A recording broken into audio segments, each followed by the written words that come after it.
possible that it may not have any net impact on a certain percentage of the students. And the impact on another percentage of the students may be less than what the total increase in tuition is.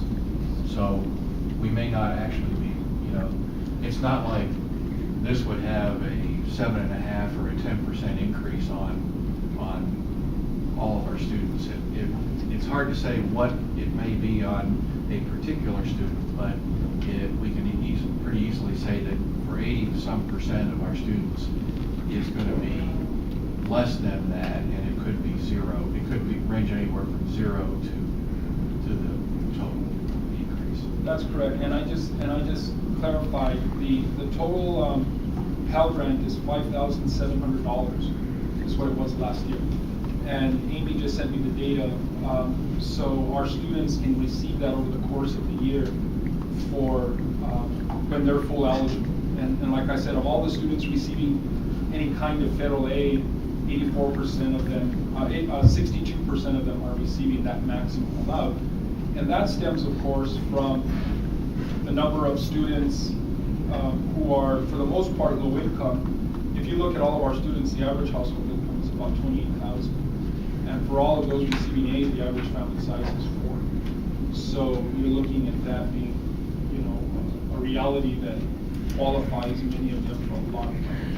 And for our students that have been fortunate enough to be on the lottery scholarship this current year, I believe we were one of the only institutions that had 100% of it covered. We were. Now there are very few students that are on the lottery here at Northern, only 11% of them. And that's primarily we're speculating for a number of reasons. One of them is because the average student at Northern takes about 9 hours, and the eligibility criteria for lottery ranges from 12 to 15 depending on when we began receiving it. But also because of the average age of our students, it suggested that a high number of them are coming out after high school, etc. But then again, we only have on average about 600 students per semester that are taking 12 or more hours. So again, you already know that makes only 50% of them eligible for the lottery to begin with. So, but you're correct that we were the only 4-year institution whose students received 100% of tuition from the lottery, because our tuition is lower than the average cost at all the other comprehensive universities. So it's going to affect people that are paying out of pocket, people that are not paying No, that's correct. I mean, that's the way it goes. If anybody, there are some students who receive some aid and still pay some out of pocket, etc. There's a combination of students who don't qualify for aid, period, and pay out of pocket. There are a number of students who qualify for some and pay a portion out of pocket. Then there are some students who, after it's all said and done, receive money back for cost of living expenses and things like that. So it just varies depending on what kind of student you are, and also what your course load looks like. Because to be full Pell eligible, you have to be a full-time student. And like I said, our average credit hours right here is about 9.4, 9.6, depending on which semester. What percent is out of pocket? 100%. That I don't have data for, but at the same time, that would vary also, because are you saying 100% out of pocket? I can check maybe. Because that's what's going to affect, right? The most. Sure. However, I think it's important to note that students through our foundation, if they have 6 credit hours, are eligible for our scholarships. And so we're looking at how do we begin to expand that, because I've been really concerned about part-time students for this very reason. And so we're looking at that, and our new director, Terry Mueller, is particularly paying attention to that. But I was really pleased to know that we are making awards to students who are only registered for 6 credit hours. So I'm hoping they I wanted to say something else about why students end up paying out of pocket. Now that happens for a couple of reasons at almost all schools. One of them is that they're not eligible for financial aid, meaning that their combined income, theirs and their parents, or their parents alone, doesn't allow them to receive financial aid, aside from those. But what we see a lot of here is that students run out of financial aid, meaning that they exhaust the amount of aid that they can receive because they've exceeded the number of credit hours that they're eligible for, which is 150. So if you're trying to get a bachelor's degree, they'll pay for 180 hours, and then after you get to that 180 hours, you can't get any more aid. So two things that we're trying to do to eliminate that is we've reduced all the credit hours necessary to get degrees here, so that if a student is getting a bachelor's degree here, we've reduced them all to 120, and in some instances less than 120, the same for AA degrees. But the other thing we're trying to do is make sure that they don't have to take courses, filler courses, so that they can stay enrolled full-time and receive some sort of aid while they wait for their courses to be offered. And this summer is an example of our efforts to do that. This summer, our class schedule, our course offerings are much smaller than the past because we're focusing on the Gen Ed core courses so that we can offer the more degree-required courses during the fall and the spring instead of offering them in the summer and then not offering in the fall or not offering in the spring. So those are two things we're trying to do is encourage students to finish earlier. So that's kind of the impetus behind something else we're going to talk to today, and that is locking in tuition.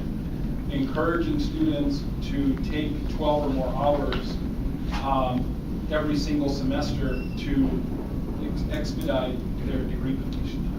How many hours a semester do you have to take to finish a degree in 4 years, assuming you're locking up course? 15 hours is ideal. And Is that ideal, or is that what you have to take? Well, 15 per semester is ideal because you could take 12, and then maybe 4 in the summer or something like that. But if you take 15, that's 30 hours a year. Okay, divide that into 120, that's 4 years. Now, that's uncommon for students to complete in 4 years, so it's ideal to finish in 4 years. But even now, for the funding formula, 5 years is acceptable for receiving credit for a person who gets a degree. So 5 years is also acceptable per the state's funding formula, and that would be 12 hours per semester. And what's the average Right now, years it takes our students to get a bachelor's degree? well, it takes them a long time. I don't You have that have number? the average years, but I can tell you what percentage finish in 6 years is only about 19%. Do you have a number for percentage finishing 5 or 4? Let me check. Domingo, real fast, have you guys done the mental gymnastics on what the single rate fee would be?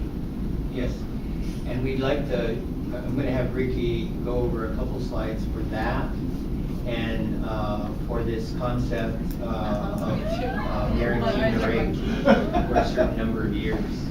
So I'd like to show you these slides and then we'll start on that. Okay, can I have a 10-minute break? Can I ask one last question? Yes. Because I'll forget. Okay. When you have the increase in tuition and fees, is that also gonna impact these non-degree people who wanna go into, just take a few classes for their own personal gain? Are those credit hours gonna go up? If they're taking Education, I courses think that is- fall within the umbrella of the community rate, no.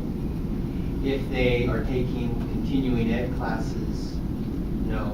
But any other courses that they would want to take for credit, because they might. Let's say that I was really interested in biology and I wanted to take a biology class, I would be credit. Is there a reason why we didn't look at a slight increase on those non-degree courses that people may take? As a way to help fill the hole, Those maybe are not. probably the students that have paid out of pocket. Usually retired. And they're retired, they're seniors, or are already in the community working. And we run those let me talk about the continuing ed. Those ones, I like those classes because if it costs $100 and the students' numbers support, the class going forward, it does, otherwise it doesn't. And we don't have to worry about incurring an expense. On the community rate, we didn't consider that, and I think a large, or a big reason for that was the fact that these are folks that, they really aren't coming in to take these classes because they enjoy taking art. And that's why we had originally created that, was to give people an opportunity to come back because they left. But those are the same people that can also appreciate the fact that it costs more money nowadays to run a business, to run a school, or to buy a loaf of bread. So there might be, I'm just thinking, if we could look at that and increasing a slight amount on that, it could help fill the hole. We can run it.